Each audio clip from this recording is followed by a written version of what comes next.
Hello and welcome, and thank you for joining us for another session of Daftarkhwan Insights. My name is Annum Sadiq, and I am the co-founder at Edkasa Private Limited. This session is brought to you by Edkasa, an online learning platform making quality education accessible to high school students.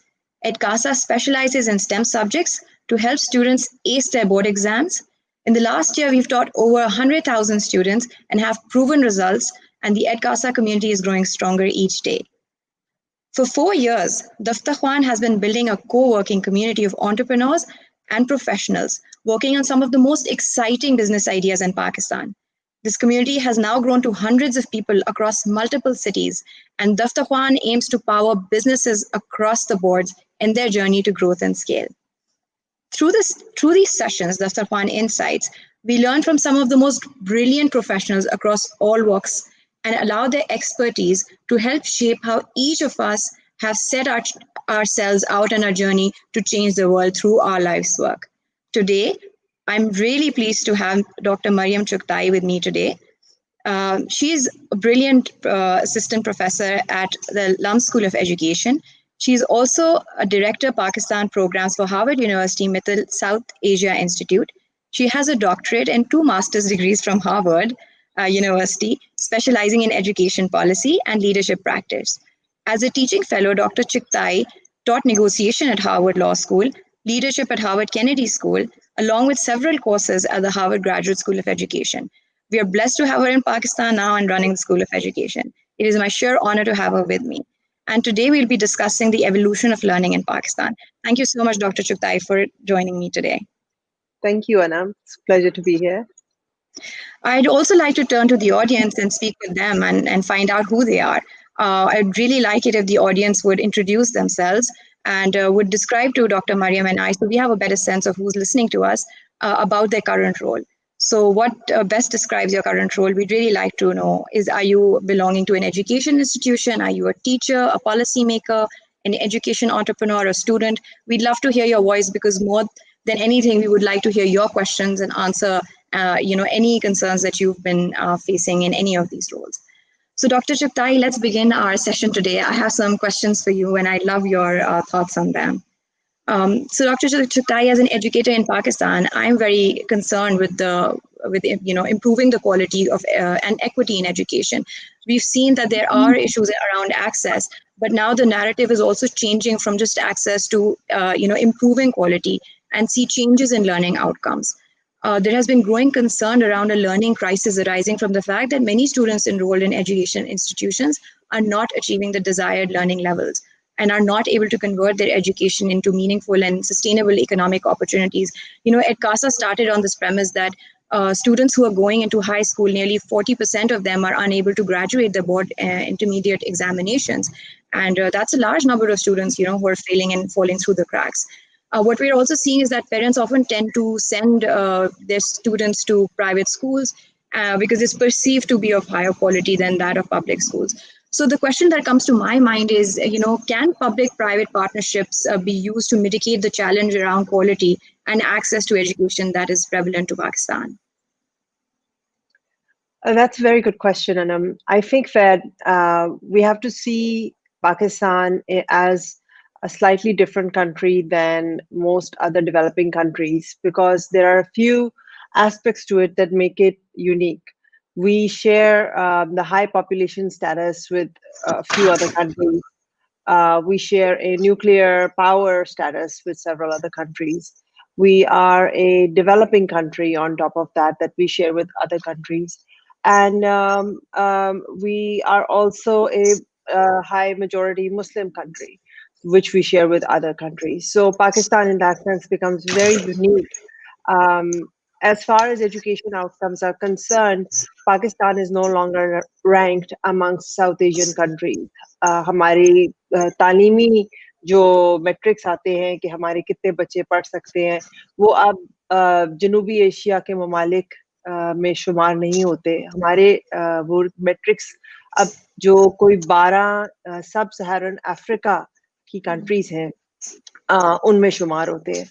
लेकिन जो हमारा फर्क है from वो जनूबी Africa के उन ममालिक से वो ये है कि पाकिस्तान एक हाई पॉपुलेशन कंट्री भी है और उसके अलावा पाकिस्तान एक न्यूक्लियर पावर भी है। तो इस कॉन्टेक्स्ट में देखते हुए we have to look at this country as a special case, and we have to first of all acknowledge that education reform in a country like Pakistan is one of the most difficult problems that we are facing. So some level of appreciation for the magnitude of the challenge is important. Secondly, as far as public-private partnerships come in specifically, you have to see where it has worked. It has worked in other sectors. It has worked in the health sector around the world in this current pandemic. And then within education, it has worked in some provincial level interventions. But usme bhi fark hai. So for instance, if you compare Punjab Education Foundation with, let's say, Sindh Education Foundation, both of them are public-private partnership initiatives.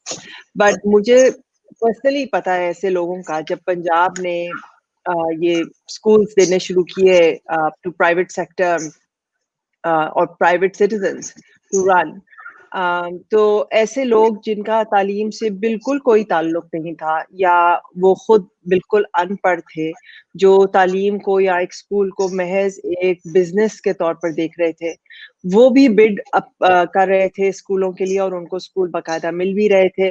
और उनका focus ये था कि हम एक school पे minimum कम से कम कितना खर्चा करें ताकि हमारा जो मार्जिन है वो ज्यादा से ज्यादा हो। जैसे अगर आप एक दुकान लगाते हैं तो उस तरह से। तो इसकी बनिस्बत सिंध में जरा जो मेरी अंडरस्टैंडिंग है, जरा सी ज्यादा छानबीन के बाद लोगों को पब्लिक प्राइवेट पार्टनरशिप के तहत स्कूल दिए जा रहे थे।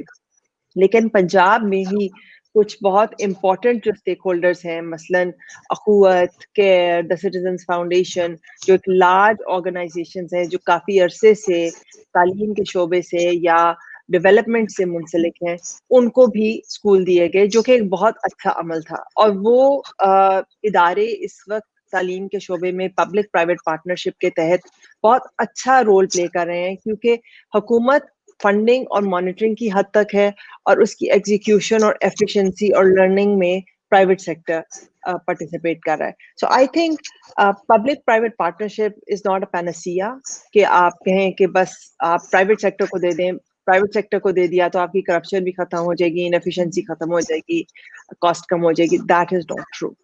It has to be done, but it has to be done very carefully. Thank you, Mariam, for that very weighted sort of response. And you mentioned some good partners that the government has, worked with and shown results with, TCF, Ahuad, Care Schools being one of them. These are all, again, more social sector, right? Like these are NGOs, but now we're seeing a lot of private players coming, private limited companies coming into this, and Edkasa being one of them. However, we do feel that sometimes, there are challenges around, procurement policies and so on that kind of keep us at bay from having government as a client. And obviously, it is sort of still risky to associate for the government with a nascent sort of private entity. But what are some levers that you feel can be used to accelerate, public-private partnerships, especially for new, tech companies or new education startups that are coming up? So I think that it's very important that the government make it easy for the private sector to want to participate with the public sector. The private sector, business owners, private business owners, वो अपना business चला रहे हैं, उनको कोई incentive नहीं है government की bureaucratic inefficiencies के साथ deal करे, financial constraints के साथ deal करे, वो अपना काम आसानी से कर रहे हैं। तो it is हुकूमत को देखना चाहिए कि एक पब्लिक प्राइवेट पार्टनरशिप में प्राइवेट सेक्टर का शायद उतना फायदा नहीं है जितना कि हुकूमत का फायदा हो, क्योंकि प्राइवेट सेक्टर में जो कंपनीज हैं वो अपने जो भी उनका लिमिटेड स्कोप है उसमें they are sustaining themselves and they are making profit. But इधर मेरा ख्याल है कि हुकूमत पर ज्यादा बर्डन आता है कि they have to make it easier for the private sector, and they have to really allow, and we've done it in the airline industry, for instance, where we've allowed airlines to come in and they are bringing in better quality, and they're actually creating a sense of competition for the public sector as well, to however a limited extent. I would also say that इसका एक long term impact भी होता है. For instance, if you think back, कुछ अर्सा पहले हमें carry लूगर bill के तहत US गवर्नमेंट ने बहुत सारे पैसे सैंक्शन किए थे, लेकिन उन्होंने कहा कि हम इसको हुकूमत को नहीं देंगे क्योंकि हुकूमत के there were all these concerns कि हुकूमत में वो शायद करप्शन की नजर हो जाए या कुछ, हम उसे सिविल सोसाइटी के इनिशिएटिव्स को देंगे, प्राइवेट सेक्टर को देंगे, एनजीओस को देंगे. लेकिन वो पैसे कितना अरसा पड़े रहे क्योंकि पाकिस्तान में प्राइवेट सेक्टर उस तरह से डेवलपमेंट में आया ही नहीं है. बहुत गिने चुने कुछ ऐसी ऑर्गेनाइजेशंस थी जो उस स्केल पे काम कर सकती थी, और उसमें भी एक ऑर्गेनाइजेशन जो जैसे रफी पी थिएटर ने सेसमी स्ट्रीट का काम पकड़ा था यूएसएआईडी के साथ, और मैं उस प्रोजेक्ट में अमेरिका में उस वक्त मैं पढ़ रही थी, पीएचडी कर रही थी, तो मैं उसके कंटेंट डेवलपमेंट में बहुत पर्सनली इन्वॉल्व थी इनिशियल स्टेजेस में. तो वो प्रोजेक्ट मेरे दिल के बहुत करीब था. मैं चाहती थी कि पाकिस्तान में सेसमी वर्कशॉप आए और सेसमी स्ट्रीट पाकिस्तान बने. बट उसमें भी हमें ज्यादा डिटेल्स तो नहीं आई, लेकिन it was very very unfortunate कि $20 million प्रोजेक्ट एकदम से शट डाउन हो गया because of allegations of corruption. And I think that is the long-term effect of not allowing a vibrant private sector to be operating with the government and be in development. So again, इसकी cost जो है short term में, medium term में और long term में हुकूमत को ही bear करनी पड़ती है अगर वो प्राइवेट सेक्टर के लिए आसान नहीं करेंगे कि वो पब्लिक सेक्टर के साथ मिलके कोई काम करे. Thank you. That was a very relevant example और puts things in a perspective कि ये public-private partnership की जो बात है, it's got its own context and its own history. And speaking of how times are changing, let's talk about in this conversation around evolution of learning, how the role of digital platforms now, right? So digital platforms for education and online learning, seem to be reaching a tipping point, particularly since COVID-19 hit. We've seen a shift to online learning, but public sector ne shayad hasn't had that much kind of preparation and capacity to be able to onboard themselves on this kind of a thing. Now, Mariam, given that you were an academic and a policy practitioner, what would you predict for the future, if you had a magic lamp, and what critical reforms in policy would you call for at this point in time? इस सवाल की दो हिस्से हैं मेरे नज़दीक. एक तो हिस्सा ये है कि पाकिस्तान ने इस पैंडेमिक के दौरान पब्लिक सेक्टर के साथ किस तरह से कोलैबोरेट किया है, और एजुकेशन एंड टेक्नोलॉजी में has that tipping point, how is that interaction with that tipping point been? And then the second is if I had a magic lamp. So the first question, I think it's an idea whose time has come. But education was stuck in the industrial age for a long time. I mean, इस pandemic से पहले भी हम लोग Skype पे, zoom पे अपनी meetings करते थे, बट बिल्कुल जरूरत के तहत करते थे. और बट अब इस पेंडेमिक के साथ एकदम से everybody has had to make the shift to become comfortable with sitting in a chair and learning online, teaching online, and so much more. तो हमारा जो एजुकेशन तालीमी निज़ाम एक बिल्कुल फैक्ट्री मॉडल में फंसा हुआ था कि सब बच्चे एक दिन में एक क्लास में इस तरह से बैठेंगे और सबको एक टॉपिक पढ़ाया जाएगा, और अगली क्लास में सब बच्चे, हो सकता है कोई बच्चा मैथमेटिक्स जल्दी सीखता हो लेकिन उर्दू देर से सीखता हो, लैंग्वेजेस उसको ज़्यादा टाइम लगता हो, तो वो यूनिक इंडिविजुअल डाइवर्सिटी की इस industrial as model, factory model में बिल्कुल जगह नहीं है. लेकिन हम हर और तरीके से अपनी जिंदगी में उस फैक्ट्री मॉडल से निकल चुके हैं. हर शख्स के पास उसका अपना फोन है, हर शख्स के पास उसकी अपनी ईमेल आईडी है, अपना फेसबुक अकाउंट है, आप अपने पसंद से यूट्यूब वीडियोस देख सकते हैं, आप अपनी पसंद से आप बिल्कुल कस्टमाइज कर सकते हैं कि आप किस किस्म के कंटेंट के साथ इंटरेक्ट करेंगे. लेकिन हमारे स्कूल्स आज तक उसमें फंसे हुए हैं कि सब बच्चे उस उम्र के एक वक्त में यही सबक पढ़ेंगे. तो ये जो पैंडेमिक के आने से हमारे एजुकेशन सेक्टर को पूरी दुनिया में जो एक धचका लगा है, ये इसने इसको उस इंडस्ट्रियल मॉडल से धक्का दे के बाहर निकाल के in the 4th technological stage उसमें ले आया है. तो आई think that is a very good thing. I think actually इस चीज पर हुकूमत ने जो रिस्पॉन्ड किया है उस पर जो मैंने उस पर देखा है उस के उनकी क्या रिस्पॉन्स रहा है in terms of education. I have seen some positive things specifically. पहले से ही 2 इदारों के बारे में मैं जरा जानती हूँ, सबक और तालीमाबाद. उनके मॉडल्स को मैंने स्टडी भी किया हुआ है. तो क्योंकि वो पहले ही इस पर काम कर रहे थे कि वो एजुकेशन एंड टेक्नोलॉजी में पाकिस्तानी बच्चों के लिए पाकिस्तान कॉन्टेक्स्ट स्पेसिफिक कंटेंट बना रहे थे कि education can be delivered online. तो कहते हैं ना, opportunity knocks sometimes, but you have to be listening for it. So when the opportunity came and the federal government reached out for partnerships, I believe both of them were ready. And I was speaking to the CEO of Taleemabad the other day, and he was saying कि उनका scale इतना बढ़ा है और उन्होंने इतना सीखा है. For instance, पहले उनका content जो था उन्हें अंदाजा नहीं था. उन्होंने स्मार्टफोन्स के लिए अपना कंटेंट बनाया हुआ था. तालीमाबाद आप स्मार्टफोन पर इस्तेमाल कर सकते हैं, बट अब उन्हें ख्याल आया कि शायद उनका कंटेंट एक 50,000 रुपए के स्मार्टफोन के लिए ज्यादा बेहतर है, 15,000 वाले के लिए नहीं. तो इस हिसाब से शायद वो लर्निंग इनइक्वालिटी को परपेचुएट कर रहे हैं और अब वो कंटेंट बना रहे हैं जो depending upon the quality of the smartphone और एक बच्चे का सोशियो इकोनॉमिक स्टेटस और रिसोर्सेज उसके हिसाब से उसके लिए appropriate हो. Now that's a profound learning that the ed tech sector is, because the government again has in a public-private partnership given them this opportunity. They are pushing this and making that content not just for the rich kids in Pakistan but for all kids in Pakistan. So I think that tipping point has been reached. I think that space needs to be opened up a lot more, not just at the federal level. Education is a provincial subject. It should be done at the provincial level. Even further at the district level if possible. So that I would say to the tipping point comment.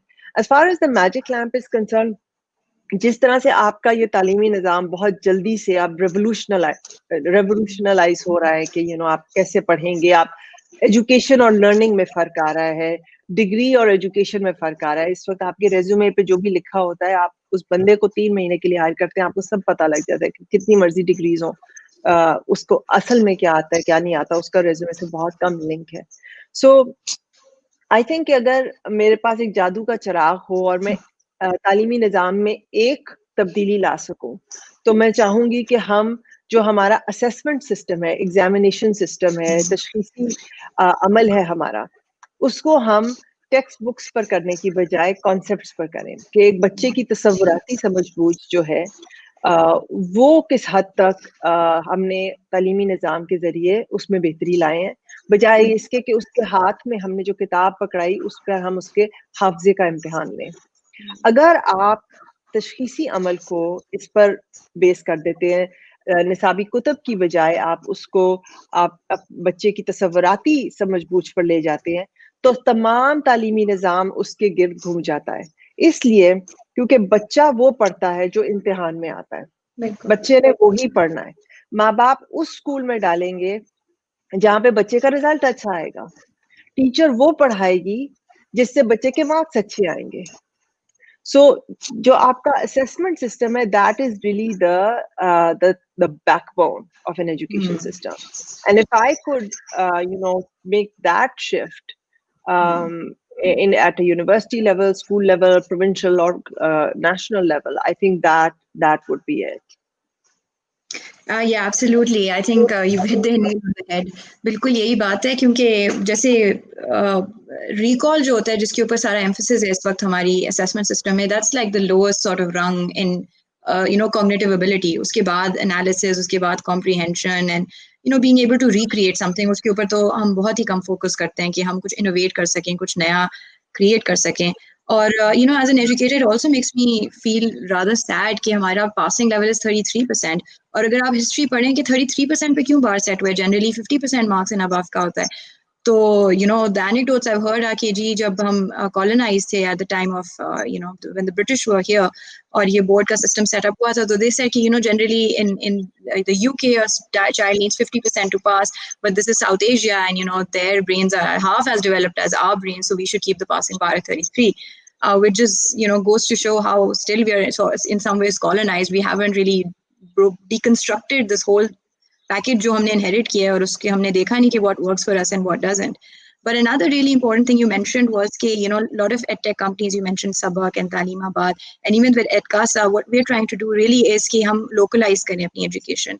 हम इस तरह पढ़ाएं जिसमें हमारे students understand करें concepts उसी तरीके से जो उनके around है, जो उनके environment में है. So we've actually got a question from Sara Amin Shahid also around this topic. She's asking, do you think the education sector could be heading towards personalized learning plans for students? So Mariam, I would really appreciate it if you could, please answer Sarah's question. I'd be happy to read it out if you would like once again. No, it's fine. That's a very good question. दुनिया तो इस तरफ जरूर जा रही है. पाकिस्तान इस तरफ जा रहा है नहीं जा रहा, किस स्पीड पर जा रहा है, वो एक डिफरेंट सवाल है.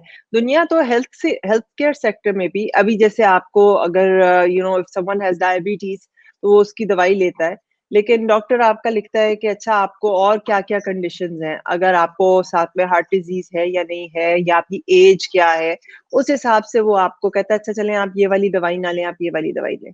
जिस तरफ दुनिया जा रही है, टेक्नोलॉजी जिस तरफ जा रही है, आगे जाके और बहुत आगे फ्यूचर में नहीं, जल्द ही हर शख्स के लिए उसकी पर्सनलाइज्ड दवाई बन सकेगी बेस्ड ऑन कि उनकी पूरी ताकि उस लेवल पर भी like at an individual level, इनफरादी लेवल पर आपके लिए पर्सनलाइज्ड दवाई बन सकेगी कि आपको उसके कोई साइड इफेक्ट्स मिनिमाइज हो सकें और आपको उसके बेनिफिट्स मैक्सिमाइज हो सकें.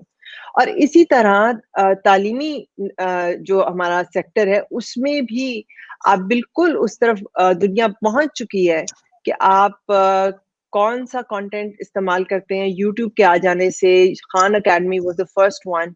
आप एक वीडियो को 100 दफा देखें या 3 दफा देखें डिपेंडिंग अपॉन आपको कितना उसको रिविजन की जरूरत है. तो the world is definitely moving towards that. I'm not sure how much of that is a priority right now, but it doesn't have to be a priority just right now. It will have to be a priority for the next 25 years consistently, irrespective of who is in government, for us to get to that point. Thank you, Mariam, for that answer. And I want to thank the audience also for sending in their questions. We have people from the corporate sector who are in learning and development. We have people in the education sector, with us right now.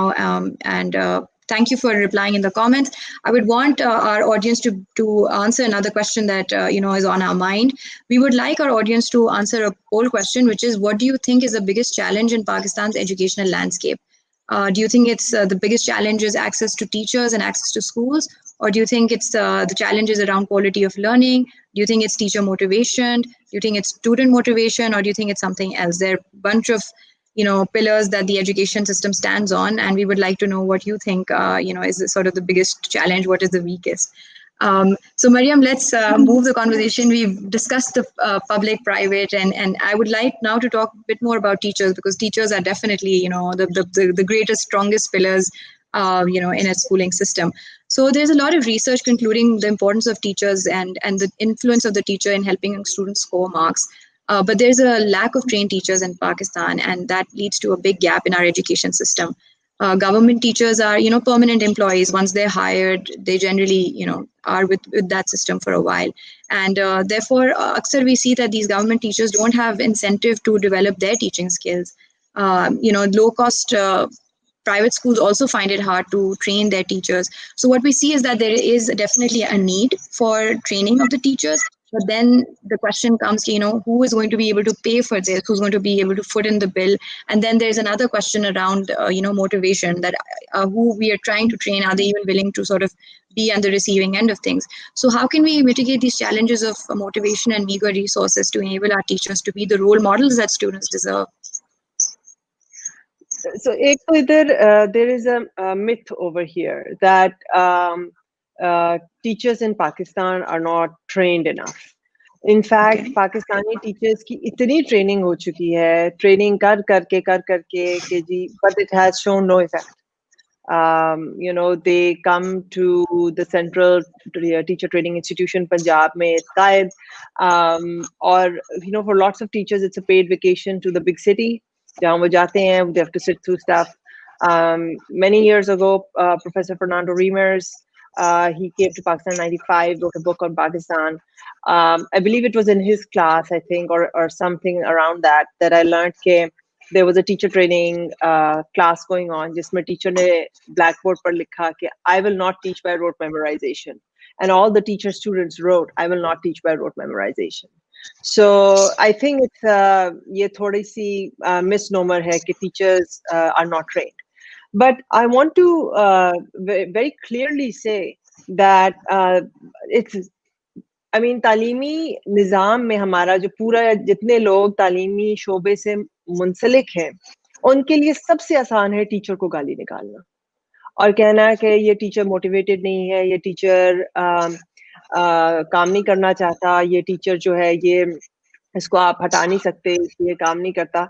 अगर आप जाके देखें कि teachers के मसाइल क्या हैं, आपके असातिज़ा इस वक्त उस लेवल पर हैं कि अगर आपके स्कूलों में बच्चों को मार क्यों पड़ती है, कॉर्पोरल पनिशमेंट का इशू क्यों है इतना, इसमें टीचर को आप बाकायदा आप उसको जिम्मेदार ठहराएं, लेकिन आप समझें कि वो टीचर किस हालात में पढ़ा रहा है, वो किस बैकग्राउंड से आ रहा है, आपने टीचर रिक्रूटमेंट जब की, आपने किस किस्म के लोगों को भर्ती किया.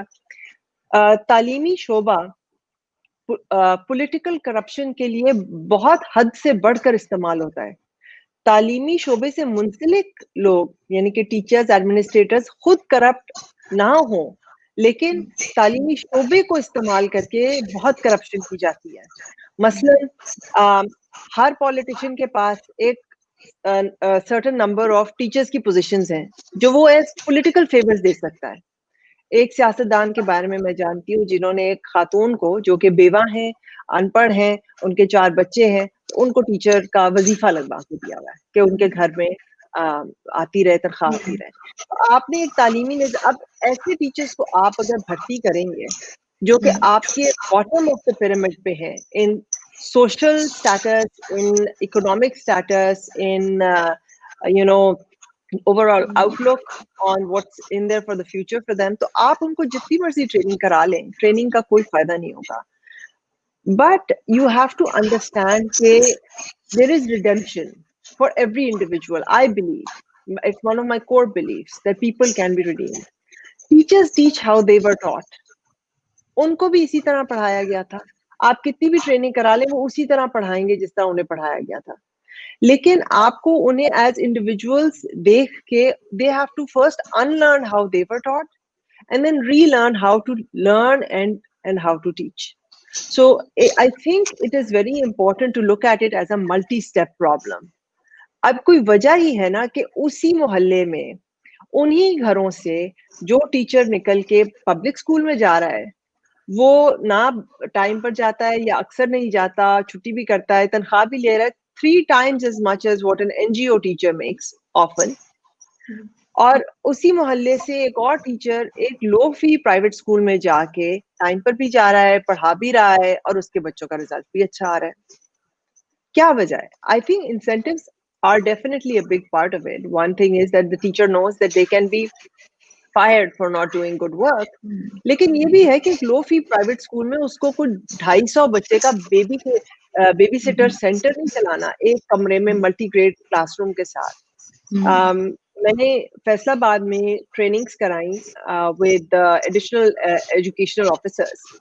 तो उन्होंने मुझे कहा कि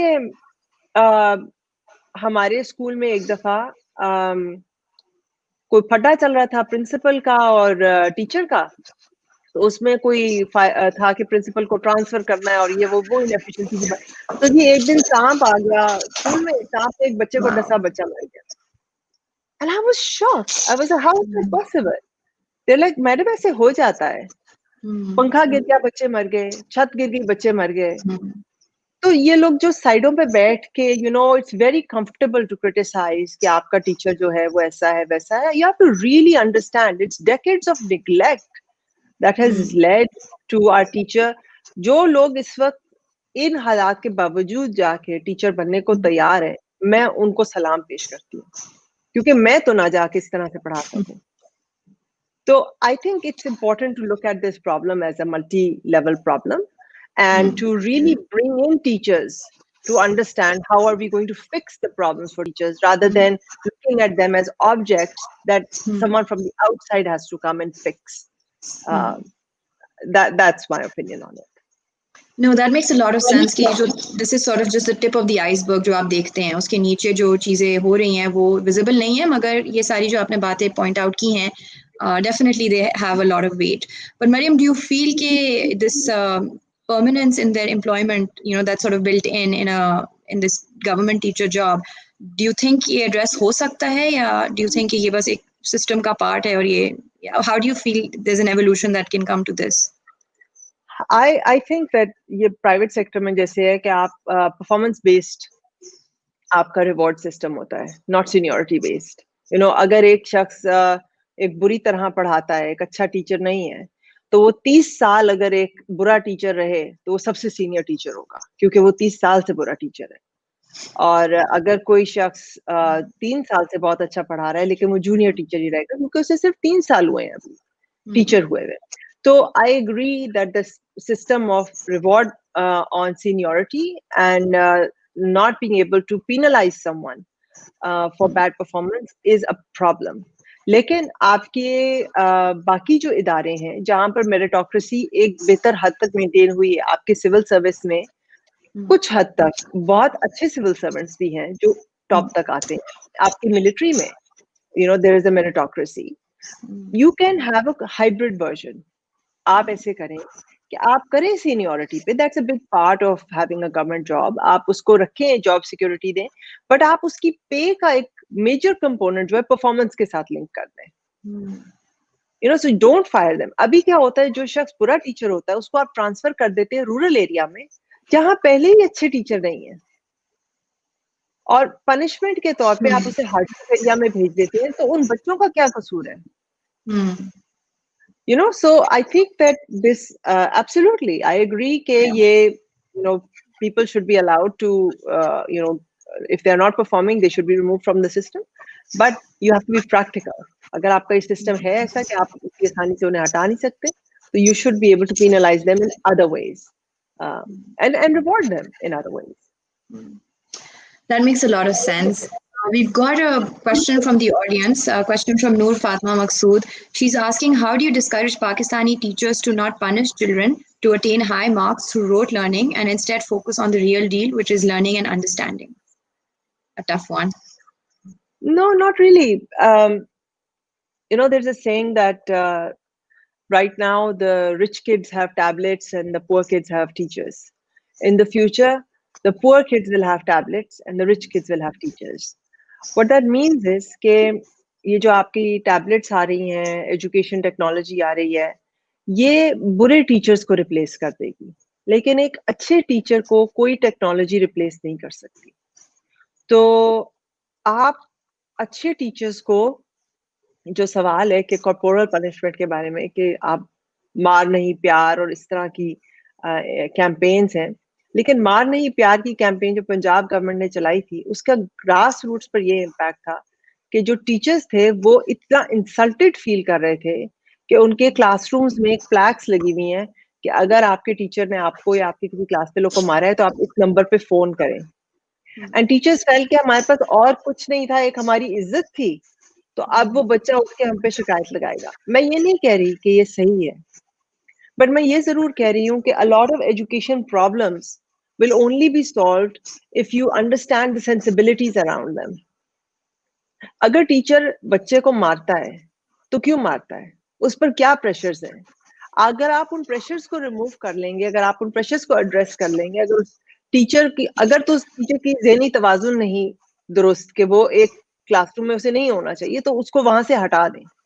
लेकिन अगर एक टीचर अच्छा पढ़ा सकता है और उस पे ऐसे प्रेशर्स हैं कि अभी जैसे है कि आपने तमाम टीचर्स की एट ऑल टाइम्स 98% अटेंडेंस होनी चाहिए.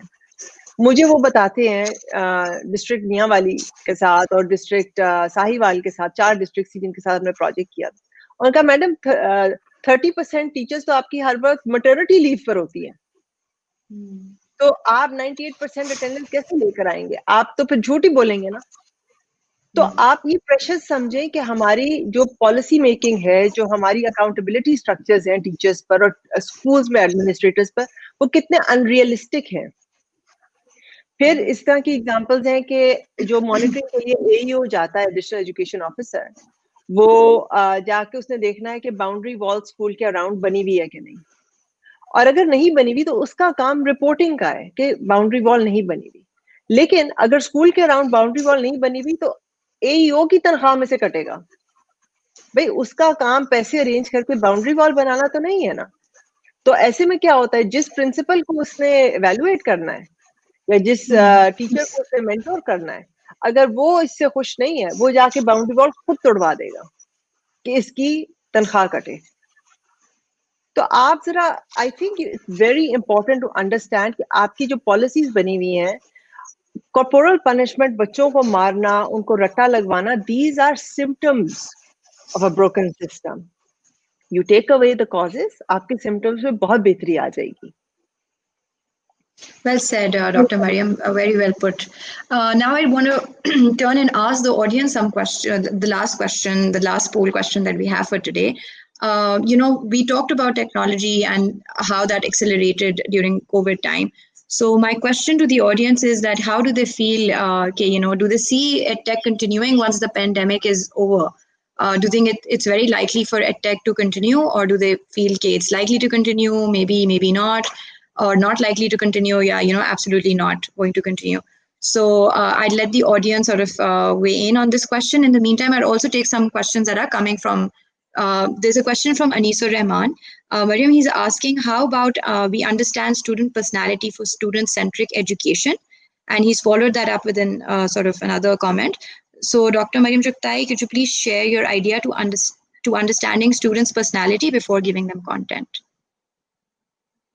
Absolutely, and as we are learning that there are students with जिनको हम कहते हैं students with learning disabilities, we wrongly phrase it like that, but students are all kinds of learners, and students are differently abled.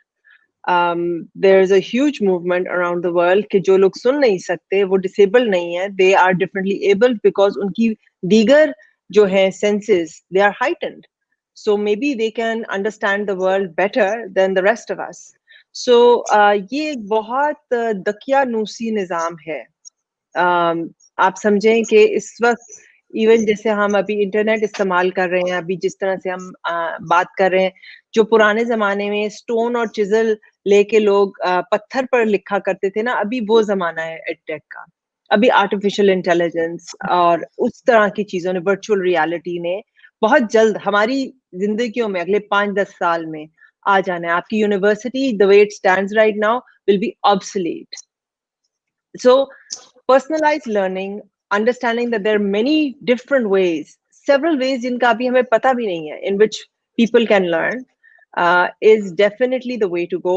और जो ममालिक उस तरह की एजुकेशन टेक्नोलॉजी और लर्निंग सिस्टम्स को तरजीह देंगे, उनकी वर्कफोर्स दुनिया के चैलेंजेस को बेहतर उनका मुकाबला कर सकेगी. इस वक्त जो बच्चे स्कूलों में हैं, जब तक वो उस एज पर पहुंचेंगे कि वो जॉब ढूंढ रहे हो, वो जॉब्स इस वक्त दुनिया में एग्जिस्ट भी नहीं करती. आप यूं समझें जैसे अब से कुछ अर्सा पहले क्योंकि फेसबुक नहीं था, तो फेसबुक को मैनेज करने वाली जॉब्स एग्जिस्ट नहीं करती थी, या व्हाट्सएप नहीं था, तो व्हाट्सएप में इस वक्त जो लोग काम करते हैं या व्हाट्सएप की बिना पर जो बिजनेसेस स्टार्ट हुए हैं, वो जॉब्स एग्जिस्ट नहीं करती थी, लेकिन अब करती हैं. इसी तरह जो बच्चे इस वक्त स्कूल में हैं, अगले 10-15 साल में जब तक वो आएंगे, वो जॉब्स एग्जिस्ट ही नहीं करती. तो आपको पर्सनलाइज्ड लर्निंग और एक फ्यूचरिस्टिक कॉन्सेप्ट बेस्ड लर्निंग को इसलिए प्रायोरिटाइज करना है, क्योंकि अगर आज आप उन्हें एक इस किस्म का लकीर का फकीर किस्म का इंजीनियर, डॉक्टर, लॉयर बना रहे हैं, तो वो बिल्कुल जाया जाएगा, क्योंकि जो उन्होंने किताबों में पढ़ा है वो तो जब तक वो ग्रेजुएट करेंगे अप्लाई ही नहीं करेगा. Very well said, and I think it makes sense when we're talking about how the education is evolving. We also have to see how society is evolving, because हमने अपने students को उसी society के लिए prepare करना है जिसमें उन्होंने फिर enter करना है, और उस job market के लिए prepare करना है जिसमें उन्होंने enter करना है. And I feel कि the pace at which the community, the world and being a knowledge-based economy now, क्योंकि हर कोई एक दूसरे से compete करे, not just at a regional level, but even at a global level. So I wish that the education sector would move fast enough to sort of catch up with that pace, or जो नीचे है वरना फिर वो gap बहुत ज़्यादा बढ़ जाएगा. And I'm not just talking on digital divide, but on a skill divide. Skills are what is really the goal right now. The focus is shifted from resources onto more skill-based sort of talent that you have. And COVID has really exaggerated it. If you look at the kind of data, कि अब कहाँ jobs हैं, तो जो service-based industries हैं, they've done fairly well. Like Amazon has actually made a killing during COVID, as opposed to other manufacturing industries who have taken a hit, or काफी dynamic change हो गया post the pandemic also. So thank you, Dr. Mariam, for highlighting this and bringing new dimensions in the conversation. I think we have time for one more. Yeah, before please. we go to the last question, I would actually like to ask you, as an education practitioner in EdTech, like, what are your learnings? What do you think is going to happen? And how do you think that someone like you, an EdTech entrepreneur, can be supported by the government? Well, thank you for that question. Well, I think we're standing at like a cusp. I think we're very close to like a big breakthrough, in the sense that, I've defined a big breakthrough as, something that happens when something that's desperately necessary meets something that is, suddenly possible. And I feel it is desperately necessary to address these cracks that we are experiencing in the education space. And, we do know, 80% of Pakistan is covered by 4G internet now. People do have devices, even agar wo 6,000 ka kyun mobile ho ya jo bhi ho, I mean, they have access to internet. So I feel like these two things coming together are a real breakthrough. Now it's about leveraging this and having the right kind of content, and, making it user specific and human centered, rather than just, main as an educator, I feel that this is what people should be taught and learn. And that's how sort of we've built Edkasa. We started with a lot of focus group discussions and research to ask the students what their needs were, what was happening, why were they not getting the grades that they required, and then sort of building this up from there. And post-pandemic is a huge behavioral change.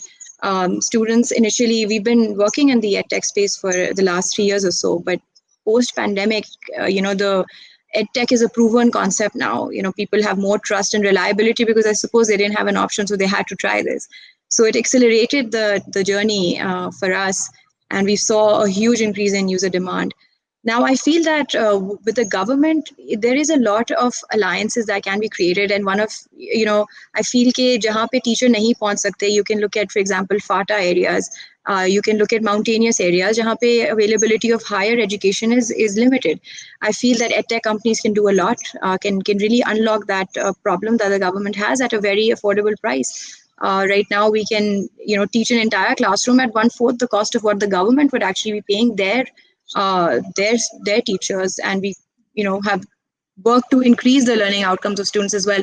But I feel like there is that hesitance to make a private company a client. They'd be happy to trial, pilot, open up their schools for us to sort of just pilot, but when it comes to a system where we would be a client for them and there'd be payment associated, I feel there's still hesitation there. But maybe in a little bit of time, once, as you said, EdTech is a nascent stage. Once the thing gets more proven and the good things speak for themselves. So hopefully that could accelerate this.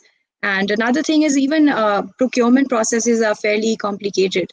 And somewhat investment ki bhi cheezein hain that I feel that the State Bank has been working really hard and has addressed. Just yesterday I was reading that they passed a really defining bill on investment coming from abroad, and that money being able to be transported back as well to investors.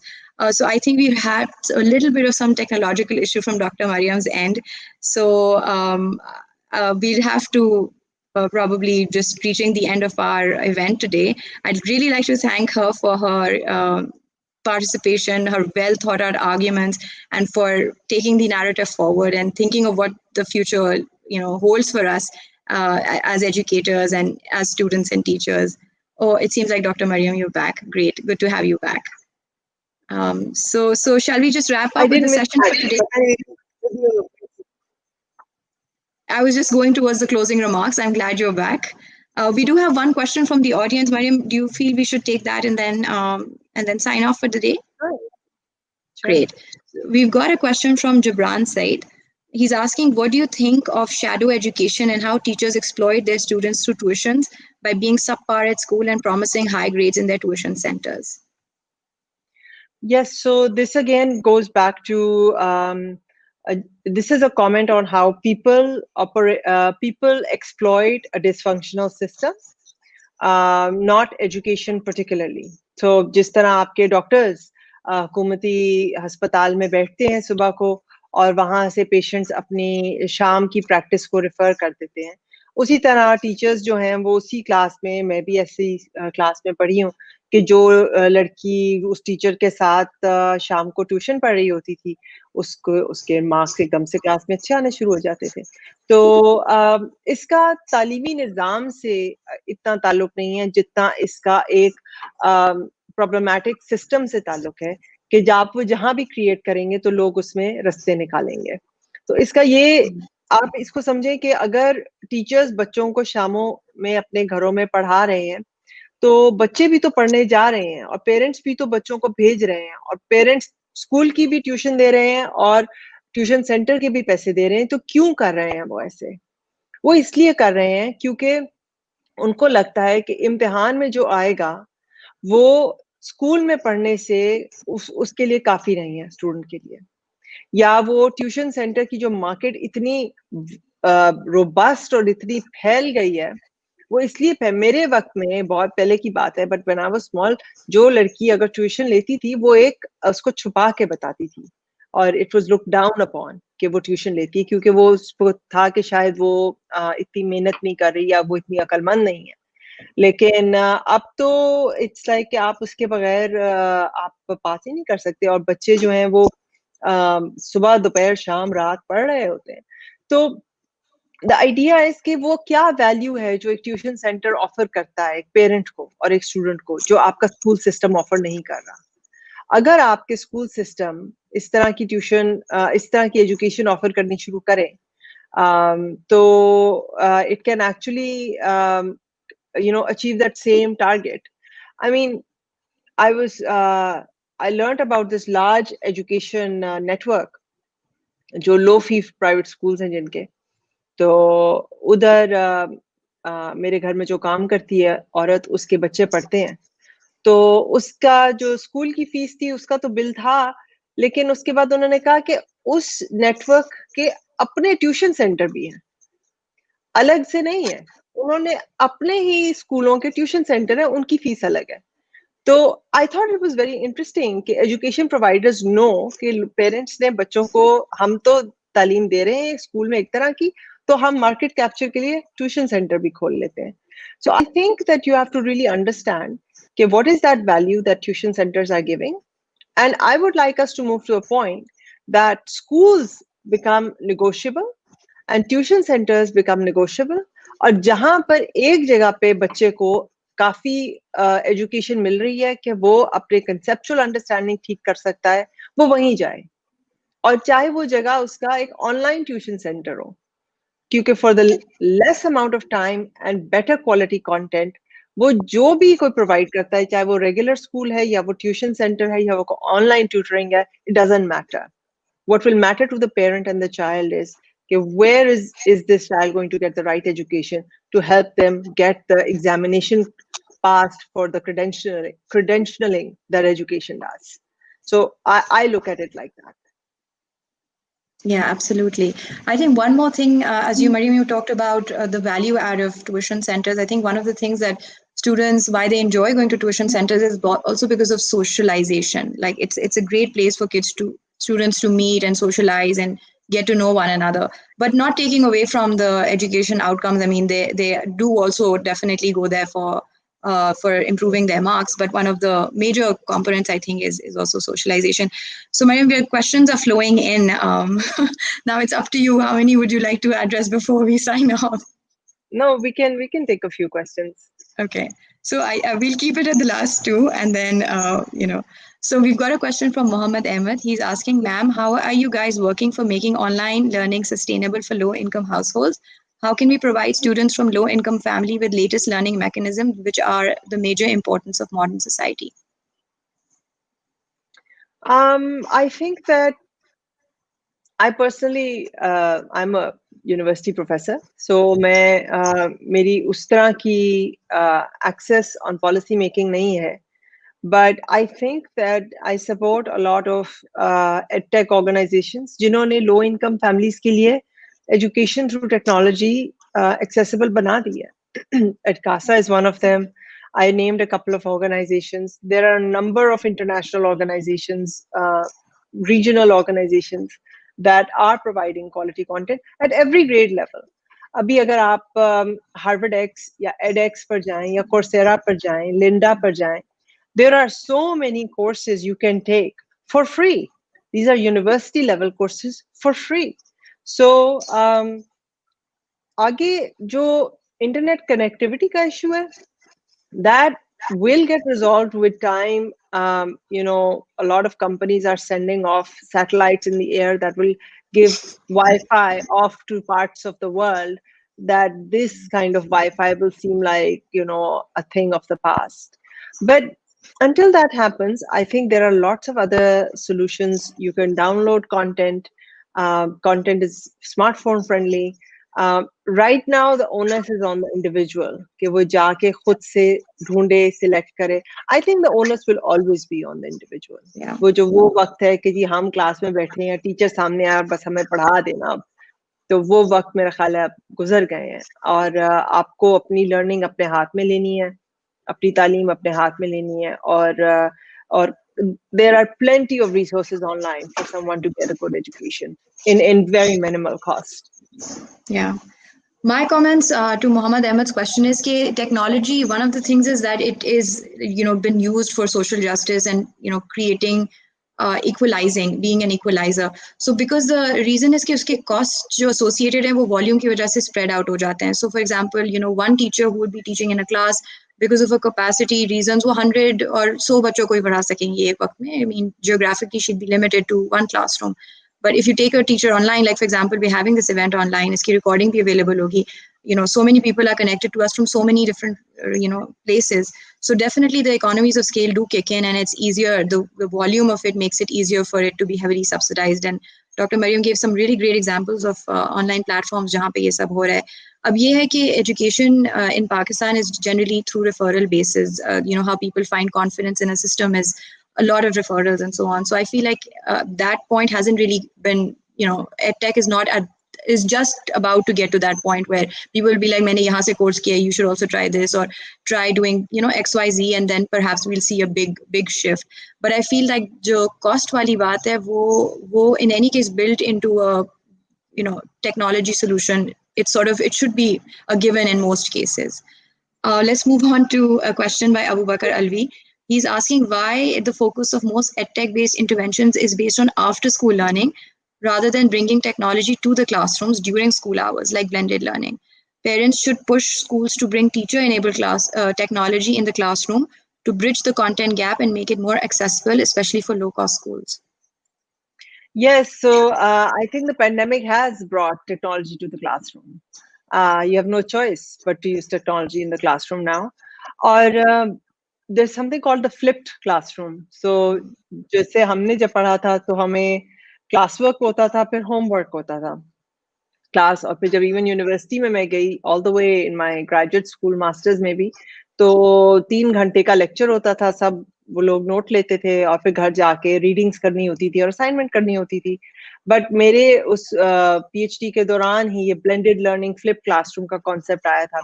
तो अब मैं भी जैसे पढ़ाती हूँ तो मैं homework class में कराती हूँ और क्लास वर्क वो होमवर्क के लिए करते हैं.